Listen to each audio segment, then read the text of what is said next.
Chunk Eun, en écouter le pire invité que vous ayez jamais eu, car on me demandait souvent qui était le pire invité, et je n'avais jamais de réponse car on ne veut offenser personne. Oui, bien sûr, Graham Norton est connu pour transformer chaque interview en or comique, mais tous les invités n'ont pas facilité la tâche. Au fil des ans, une poignée de noms l'ont frustré. Ce ne sont pas seulement des moments maladroits, ce sont les rares fois où Norton lui-même a admis qu'il détestait avoir quelqu'un sur le célèbre canapé rouge. Rejoignez-nous pour découvrir les 6 invités que Graham Norton ne pouvait pas supporter. Mark Wahlberg. Le Graham Norton Show s'est bâti une réputation d'émission de talk show la plus divertissante de la télévision. Contrairement aux formats américains de fin de soirée plus rigides, le Norton Show est conçu pour ressembler à une fête décontractée. Les invités ne sont pas séparés en entretiens individuels. Au lieu de cela, ils s'assoient ensemble sur le célèbre canapé rouge, partagent des histoires et rebondissent sur l'énergie de chacun. En 2013, cependant, un épisode a brisé cette formule d'une manière que personne n'aurait pu prévoir. Mark Wahlberg, acteur et producteur hollywoodien, s'est présenté pour promouvoir un projet. Ce qui aurait dû être une soirée normale de conversation légère s'est transformé en l'un des épisodes les plus inconfortables que l'émission ait jamais vu. Les problèmes ont commencé avant même que Wahlberg ne monte sur le plateau. Des rapports en coulisses ont révélé qu'il avait beaucoup bu auparavant. Au moment où il est arrivé au studio, il était clair qu'il n'était pas sobre. Les invités sont souvent encouragés à se détendre et à prendre un verre. Mais Wahlberg était déjà allé trop loin, son comportement était relâché, imprévisible et recherchait l'attention, laissant entendre que la nuit allait être difficile. La plupart des invités, même s'ils sont nerveux ou éméchés, ont tendance à s'aligner sur le déroulement de l'émission une fois les caméras allumées. Ils comprennent que Norton est là pour guider la conversation et que tout reste divertissant. Wahlberg, cependant, n'a montré aucune intention de s'intégrer à ce rythme. Dès son apparition, son énergie était déséquilibrée, fort, agité et beaucoup trop désireux de dominer la vedette. Dès que Wahlberg a rejoint le canapé rouge, il était évident que les choses n'allaient pas se dérouler sans heurts. Au lieu d'attendre les questions de Norton ou d'écouter ses collègues invités, Wahlberg s'est lancé dans chaque conversation, qu'elle l'implique ou non. Il a piétiné les autres, les interrompant au milieu d'une phrase et ramenant l'attention sur lui-même. Certains de ses commentaires étaient inappropriés, truffés de blagues grossières qui n'ont pas bien fonctionné dans le studio. Chunk 2, ce qui aurait pu être drôle si c'était bien chronométré, s'est plutôt avéré maladroit et déplacé. Les autres invités, dont la comédienne Sarah Silverman, ont essayé de suivre le mouvement. Silverman, habituée à l'humour provocateur et aux situations inconfortables, a souri et a joué le jeu au début, mais même elle a semblé mal à l'aise à mesure que les interruptions s'accumulaient. Le moment le plus inoubliable de la soirée est survenu lorsque Wahlberg a décidé d'envahir l'espace personnel de Graham Norton. Dans ce qu'il pensait clairement être une blague d'ivrogne, Wahlberg a grimpé sur les genoux de Norton, enroulant un bras autour de lui et marmonnant ces mots comme si tout cela était un amusement inoffensif. Pour le public, le moment était déroutant. Certaines personnes ont ri nerveusement, ne sachant pas s'il s'agissait d'un numéro planifié. D'autres sont restés silencieux, sentant que l'hôte n'était pas à l'aise. Norton, toujours professionnel, a souri avec un sourire crispé et a essayé de garder l'ambiance légère. Mais son langage corporel disait tout, il s'est assis raide, clairement mal à l'aise, essayant de faire avancer l'émission sans aggraver la situation. Une fois les caméras éteintes, la maladresse de la nuit n'a pas disparu. Norton a admis plus tard dans des interviews que Wahlberg était juste à côté de la plaque. Il a décrit la nuit comme difficile, indiquant clairement que l'intoxication de l'acteur avait pris le dessus sur toute l'émission. Pour Norton, dont le travail consiste à équilibrer les personnalités et à assurer le bon déroulement des choses, ce fut un test de ses compétences en tant qu'animateur. Wahlberg, d'un autre côté, semblait beaucoup moins préoccupé. Dans des interviews ultérieures, il a balayé l'incident avec désinvolture. Il a admis qu'il avait bu, disant quelque chose du genre « J'avais bu quelques verres avant. Je m'amusais trop. Son ton suggérait qu'il considérait cela comme un excès inoffensif et non comme le moment perturbateur et irrespectueux dont de nombreux téléspectateurs se souvenaient. Plus d'une décennie plus tard, cette nuit est encore évoquée chaque fois que les gens discutent des moments les plus embarrassants de l'histoire des talk-shows. Pour Norton, ce fut une expérience qu'il n'oublierait jamais. Et pour les téléspectateurs, ce fut un rare aperçu de ce qui se passe lorsque la formule fluide du Graham Norton Show est complètement bouleversée. Et si vous pensiez que le chaos sauvage de Wahlberg était mauvais, attendez d'entendre parler de l'invité qui s'est présenté et a refusé de parler du tout, Mickey Rourke. Lorsque Mickey Rourke est entré dans le Graham Norton Show, l'ambiance a changé immédiatement. L'acteur connu pour son style excentrique et sa personnalité imprévisible a fait son entrée en portant des lunettes de soleil sombre à l'intérieur et en portant son petit chien bien-aimé, Loki. Les invités de l'émission arrivent quant au souvent en souriant, en saluant le public et en s'installant avec un verre. La présence de Rourke, cependant, était beaucoup plus calme. Au lieu de correspondre à l'énergie de la pièce, il avait l'air détaché, presque comme s'il ne voulait pas être là. Comparé aux autres invités qui étaient bavards et engagés, Rourke s'est démarqué par son air distant. Le public s'attendait à des histoires audacieuses et à une énergie forte compte tenu de sa longue carrière et de sa réputation haute en couleur. Chunk 3. Au lieu de cela, ce qu'ils ont vu, c'est un homme qui ne semblait pas intéressé par le moment. Dès le début, il était clair que ce serait une interview difficile. Dès que Norton a commencé à poser des questions, les problèmes sont devenus évidents. Rourke a donné des réponses courtes, marmonnées et difficiles à suivre. Plusieurs fois, il a répondu avec seulement 1 ou 2 mots, laissant de longs silences. Norton, toujours vif d'esprit, a essayé d'arranger les choses en répétant les questions ou en les reformulant d'une manière plus légère. Il espérait que donner à Rourke une autre chance de répondre pourrait aider à susciter une histoire ou au moins une réponse plus longue. Mais l'effort n'a pas porté ses fruits. Au lieu de se transformer en une conversation naturelle, chaque échange s'est avéré lourd et plat. C'était comme arracher des mots à quelqu'un qui n'avait aucun intérêt à parler. L'énergie dans la pièce a commencé à baisser et le public, ne sachant pas comment réagir, est souvent resté silencieux. À un moment donné, la vraie vedette du moment est devenue Loki, le chien de Rourke. Comme Rourke ne donnait pas grand-chose, Norton a essayé d'impliquer Loki dans la conversation, plaisantant sur sa présence à des événements et sa marche sur le tapis rouge. Le chien a fait rire le public, mais il était clair que ce n'était pas la conversation que tout le monde espérait. Loki était adorable, mais elle n'a pas pu sauver l'interview. Norton n'était pas le seul à essayer de faire fonctionner les choses. À un moment donné, un autre invité a essayé d'entrer en contact avec Rourke en mentionnant son propre chien. Elle a même offert de lui montrer une photo, espérant qu'un amour partagé des animaux de compagnie pourrait l'ouvrir. Normalement, ce type de lien personnel fait des merveilles dans l'émission de Norton, mais dans ce cas, ce n'est pas arrivé. Rourke a seulement fait un léger signe de tête et a rapidement détourné le regard, n'offrant rien pour que l'échange se poursuive. Même les blagues de Norton sur Loki sont tombées à plat. Là où la plupart des invités riraient et ajouteraient de quelque chose de ludique, Rourke a simplement répondu sur le même ton plat qu'il utilisait pour tout le reste. À un moment donné, il a même fait un commentaire en espérant que Loki soit allé aux toilettes sur un tapis rouge, mais la façon dont il l'a dit n'était pas drôle, c'était juste maladroit. Les autres invités ont essayé de sourire et de rire, mais il n'y avait pas de réelle étincelle pour faire avancer le moment. Si ces réponses courtes ne suffisaient pas, le langage corporel de Rourke a rendu la situation encore pire. Il s'est penché loin en arrière sur son siège, les bras croisés ou pendant lâchement, regardant rarement Norton ou les autres invités. La plupart du temps, son attention semblait fixée sur Loki comme s'il préférait être n'importe où ailleurs. Le contact visuel était presque inexistant. Il a à peine réagi lorsque d'autres personnes sur le canapé ont raconté des histoires ou lorsque Norton a fait une blague. Chunk 4. Il ne souriait pas beaucoup et sa posture générale donnait l'impression qu'il attendait juste la fin de l'interview. Physiquement, il était là sur le canapé. Mentalement, il semblait déconnecté. Norton a tout essayé dans sa trousse à outils, des blagues, des taquineries légères, de nouvelles questions et même se pencher sur Loki comme sujet.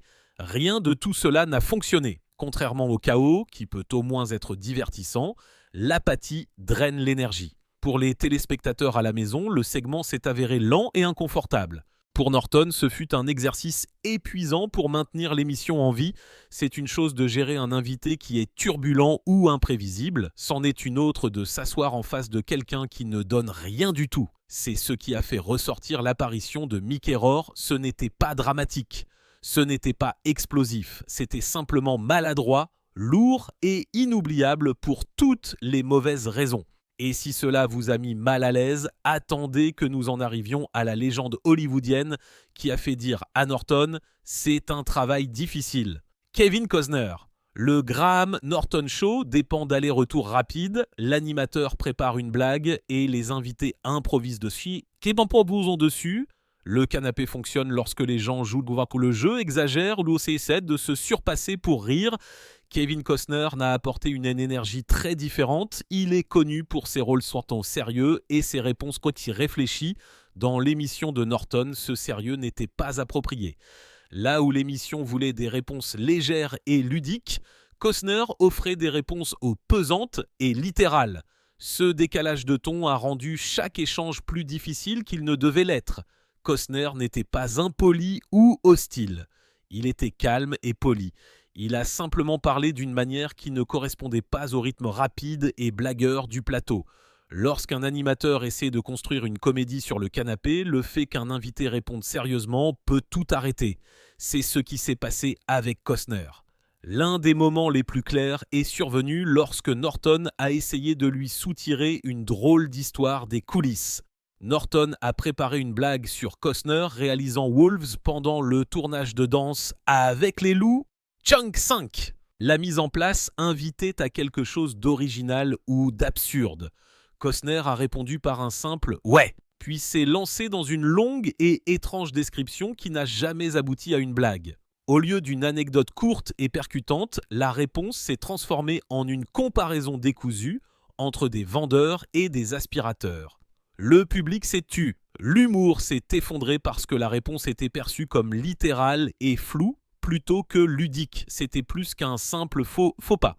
Cela a montré comment le style de Costner et le style de l'émission tiraient dans des directions différentes. Norton a essayé de plusieurs façons de guider l'histoire vers la comédie, mais Costner a continué de revenir à un mode explicatif sérieux. Le résultat a été une pause maladroite, là où il aurait dû y avoir un rire. L'histoire du loup n'était pas un faux pas isolé, c'est devenu une habitude. Pour de nombreuses questions, Costner a répondu par des réponses directes et factuelles qui n'avaient ni blague ni rebondissement. Il n'a pas ajouté de ligne d'autodérision ni exagéré un détail. Il n'a pas renvoyé la balle à Norton pour intensifier l'humour. Ses longues descriptions abstraites utilisaient plus de mots, mais offraient moins de divertissement. Chaque tentative de légèreté s'est écrasée dans la littéralité. Lorsqu'un invité répond à une blague comme s'il s'agissait d'une conférence de presse, la pièce perd de son élan. Les autres invités essaient de faire avancer le numéro, mais le décalage rend la tâche difficile. Le sérieux de Costner a drainé l'énergie. Les blagues qui auraient dû se transformer en plaisanteries se sont essoufflées. Norton a dû changer de tactique à plusieurs reprises, s'éloignant de la comédie pour se tourner vers une simple conversation. Ce changement a coûté à ce segment son éclat habituel. L'une des forces du format de Norton est la dynamique de groupe. Les invités se nourrissent les uns des autres. Lorsqu'une personne fait une remarque taquine, une autre la développe. Dans l'épisode avec Costner, les autres invités se sont penchés sur le côté ludique comme d'habitude. Ils ont essayé de maintenir un rythme rapide et un ton léger, mais les réponses sérieuses de Costner ont continué de ramener l'attention sur un endroit différent. Sa présence n'a pas empêché les autres de parler, mais elle a réduit la volonté de la pièce de s'engager pleinement dans des tangentes scandaleuses ou idiotes. Graham Norton a reconnu ce type de décalage plus d'une fois. Son commentaire « Certaines personnes ne sont tout simplement pas faites pour ce format » s'applique directement à Costner. Chunk 6. Norton ne veut pas dire que l'invité est mauvais ou offensant. Il veut dire que la façon naturelle de parler et de réagir de la personne ne convient pas à l'atmosphère de fête en direct qu'il crée. Dans le cas de Costner, être réfléchi et littéral a fonctionné pour les films et les interviews ailleurs. Mais cela a donné un segment lent et maladroit sur le canapé de Norton. L'apparition de Costner est souvent utilisée comme un exemple d'interview qui n'était pas divertissante à cause de l'inadéquation et non de la cruauté. Il n'était pas hostile et il n'a pas refusé de répondre. Il a simplement offert un type de réponse qui a tué les opportunités de comédie. C'est pourquoi les téléspectateurs se souviennent de l'épisode comme d'un décalage plutôt que d'un effondrement. Robert Dairo. Lorsque Robert Dairo a été annoncé comme invité, les attentes étaient élevées. C'est un nom énorme avec 2 Oscars et une carrière qui s'étend sur des décennies. Les gens sont venus prêts à entendre de grandes histoires sur les films, les réalisateurs et l'art d'acteur. Le public espérait de la chaleur, des répliques percutantes ou au moins des anecdotes mémorables.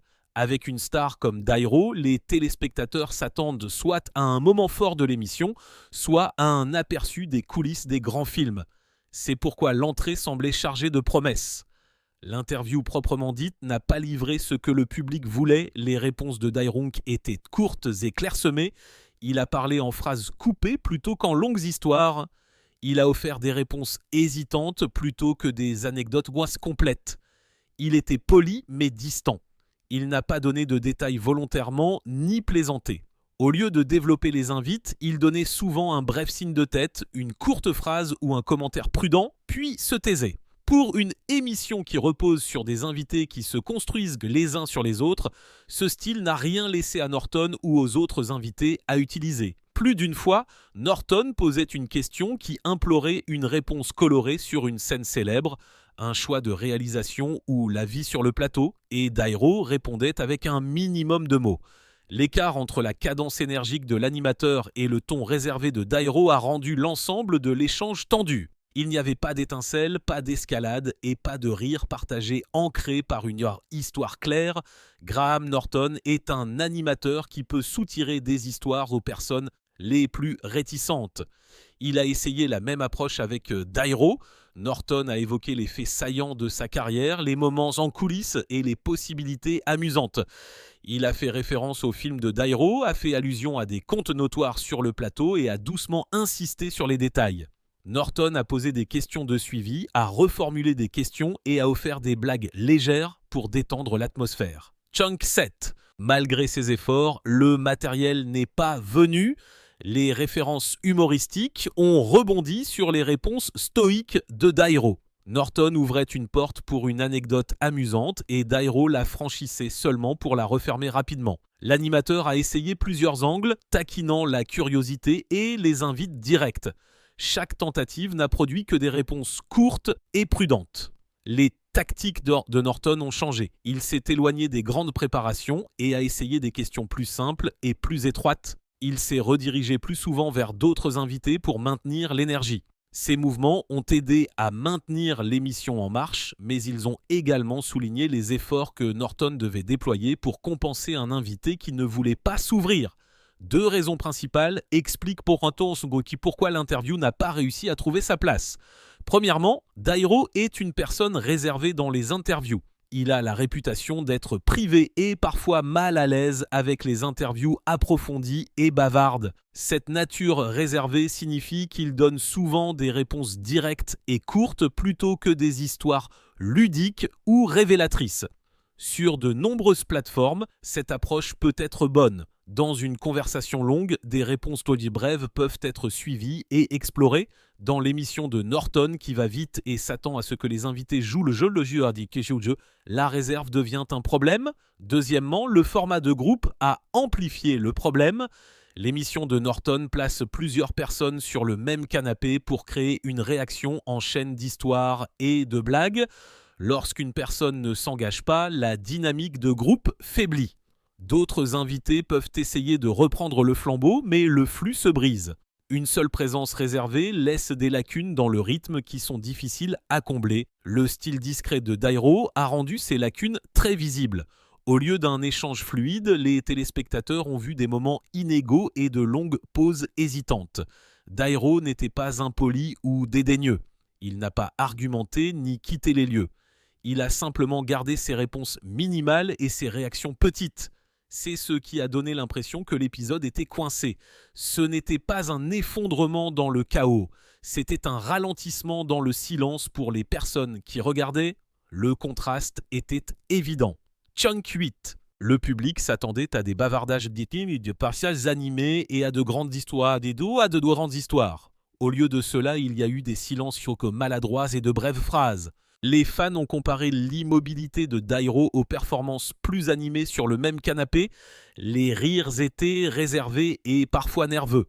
L'énergie dans le studio a diminué chaque fois que Norton essayait d'extraire une autre histoire et ne recevait qu'une réponse concise. Le prochain invité est un invité qui a dominé la pièce de la pire façon possible et a laissé Norton marcher sur des œufs.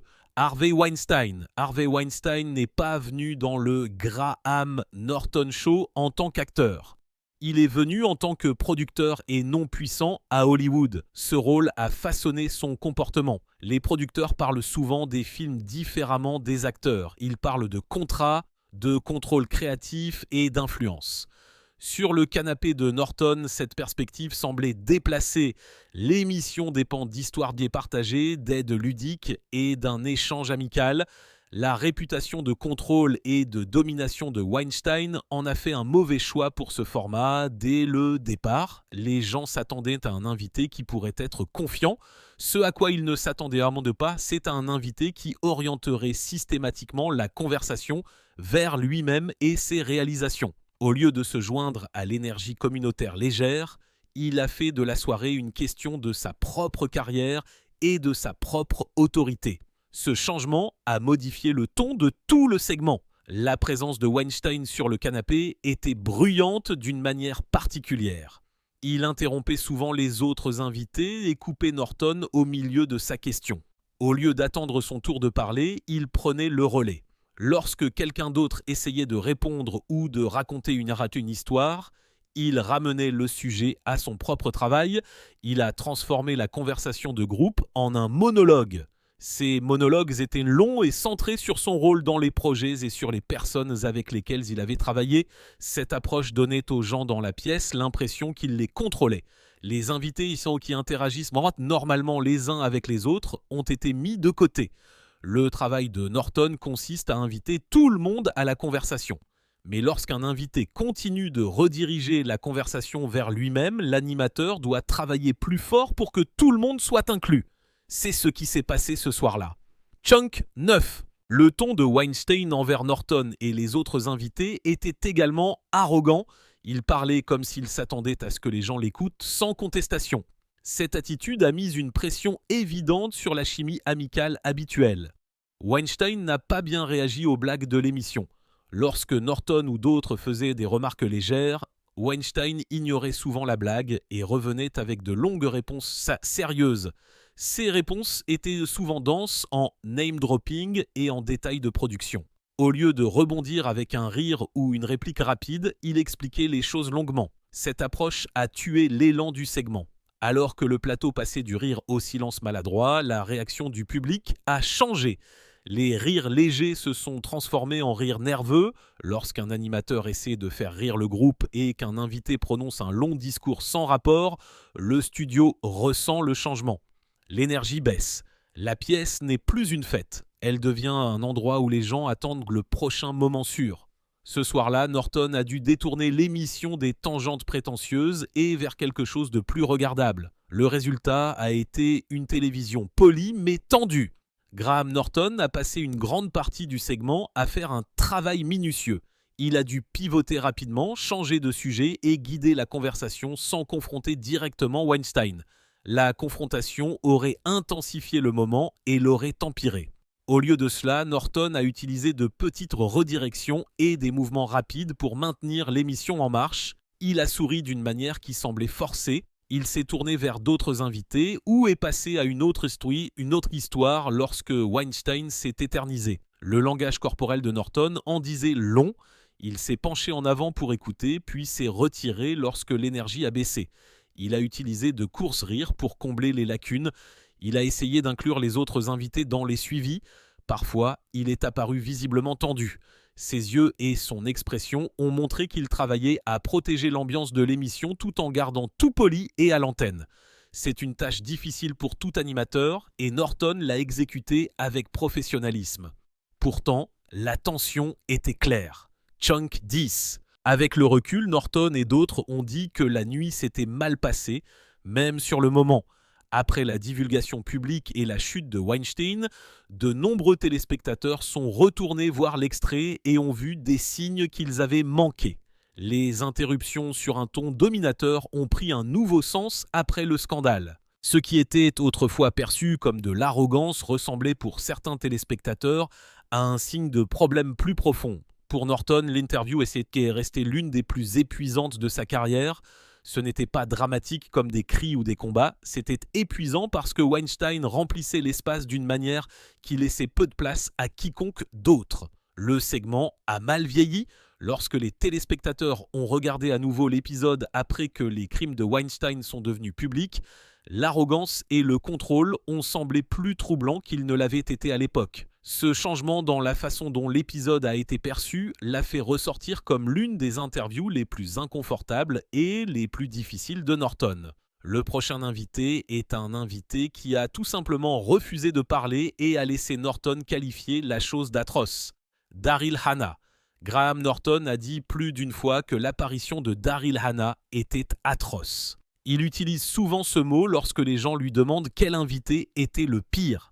Ce jugement compte parce que Norton est un animateur qui a géré des invités turbulents, grossiers et maladroits pendant des années. Ce qui a rendu Hannah différente, ce n'était pas la colère, le scandale ou la perturbation. Elle n'a presque rien offert. Son refus de participer a laissé toute l'émission en difficulté. Dès le moment où elle s'est assise sur le canapé rouge, l'énergie de Hannah était faible. Elle a donné des réponses d'un ou deux mots à des questions directes. Lorsque Norton posait une question qui ouvrait normalement une histoire, elle répondait très brièvement puis se taisait. Ces courtes réponses étaient suivies de longues pauses. Le silence était lourd parce que le format repose sur des allers-retours rapides. L'espace vide après une simple invite a fait baisser l'ambiance dans le studio. Norton a essayé ses approches habituelles. Il a posé des questions de suivi, offert des blagues et essayé différents angles pour trouver un moyen d'entrer. Il a changé de ton, passant de ludique à sérieux à curieux. Rien de tout cela n'a fonctionné. Hannah n'a pas développé ses réponses. Elle n'a pas ajouté de détails, de blagues ou même de petites réactions. Chunk 11. Elle souriait rarement ou se penchait dans la conversation. Sa posture et ses brèves réponses donnaient l'impression qu'elle ne voulait pas être là. Le problème principal était que Norton ne pouvait pas compter sur le groupe pour sauver le segment. Dans la plupart des épisodes, si un invité est silencieux, d'autres interviennent. Les amis sur le canapé improvisent que les uns sur les autres et comblent les lacunes. Avec Hannah, cette astuce n'a pas fonctionné. Son silence n'a pas invité plus de conversation de sa part. Les autres invités pouvaient lui répondre brièvement, mais ils ne pouvaient pas la faire s'ouvrir. Cela a laissé Norton supporter la plus grande partie de la charge et changer de sujet fréquemment pour maintenir l'émission en marche. La réaction du public a rendu l'inconfort visible. Les rires qui viennent pendre facilement dans cette émission ont été remplacés par des rires nerveux ou le silence. Les téléspectateurs dans le studio se sont agités sur leur siège. Ils ont attendu une révélation, une blague ou un moment de chaleur. Quand il n'est jamais venu, la tension a augmenté. Les gens dans le public et ceux qui regardaient à la maison ne pouvaient pas dire si Hannah était nerveuse, ennuyée ou faisait un choix délibéré de s'engager au minimum. Cette incertitude a augmenté la maladresse. Norton a décrit plus tard à quel point il se sentait impuissant. Il a dit qu'elle était juste assise là à ne rien dire. Cette ligne capture ce dont la plupart des gens se souviennent. Ce n'était pas la même chose que quelqu'un qui était silencieux parce qu'il est timide. Cela ressemblait à un refus actif de participer aux échanges de base dont le format a besoin. Norton a essayé de recadrer les questions, d'inviter des histoires de ses pairs et même de déplacer l'attention vers des sujets plus légers, mais le manque de réponse a continué de faire échouer ses tentatives. Pourquoi cela s'est-il démarqué plus que d'autres invités difficiles ? L'émission a géré des invités ivres, des invités agressifs et des invités qui parlent sans trop. Ces moments sont maladroits, mais ils produisent du matériel avec lequel travailler. Dans le cas de Hannah, le problème était l'absence de matériel. Son silence a supprimé la matière première que Norton utilise pour construire l'humour et l'élan. Toute la trousse à outils de l'animateur, les blagues rapides, les taquineries et la redirection est devenue inefficace parce qu'il n'y avait aucun lien auquel s'accrocher. La différence entre cela et d'autres invités silencieux est importante. Certains invités sont réservés mais restent réactifs lorsqu'on les fait participer. Chunk 12. Ils donnent une petite histoire ou un seul moment qui peut être développé. Hannah n'a pas donné ses points d'entrée. Elle n'a pas assez réagi pour que Norton trouve un point d'appui. Le résultat n'était pas seulement une interview lente ou ennuyeuse. C'était un segment qui semblait fermé en temps réel. Pour Norton, cela a rendu l'épisode mémorable de la pire façon. Il a l'habitude de rendre les situations difficiles regardables. Avec Hannah, il n'a pas pu. Ce n'était pas un échec d'effort, c'était un échec d'ajustement. L'émission dépend des joueurs à la table. Quand un joueur refuse de jouer, le jeu s'arrête. Si les téléspectateurs regardent en arrière cet épisode, ils voient la même chose dont Norton se souvient. De longs silences, des réponses en cause courtes et un animateur faisant tout ce qu'il peut pour sauver la conversation. Pour beaucoup de gens, cette image est restée comme l'exemple le plus clair d'un invité qui a refusé de s'engager dans une émission construite autour de la parole. Si vous avez aimé cette vidéo, assurez-vous d'aimer la vidéo, de vous abonner et de taper sur la cloche pour ne pas manquer le prochain moment télévisé inoubliable.